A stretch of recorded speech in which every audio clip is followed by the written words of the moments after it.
నరసింహావతారుడనవే వరములిచ్చి దీవించెదా వరహావతారుడనేదా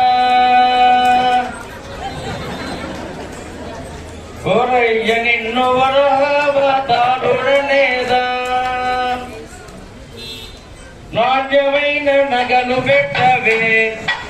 ఓరయ్య నన్ను నరసింహావతారుడనవే నాణ్యమైన నగలు పెట్టదా ఓరయ్య నిన్ను నరసింహావతారుడనేదా నాణ్యమైన నగలు పెట్టవేంటంటే 1 గ్రామ్ గోల్డ్ తీసుకొచ్చిస్తున్నారు చక్కగా వాళ్ళు కూడా వేసుకుంటున్నారు అక్కడ అలా అలా అమ్మవారిని నాణ్యమైన నగలు పెట్టవే ఓయమ్మ నన్ను నరసింహావతారుడనవే నాణ్యమైన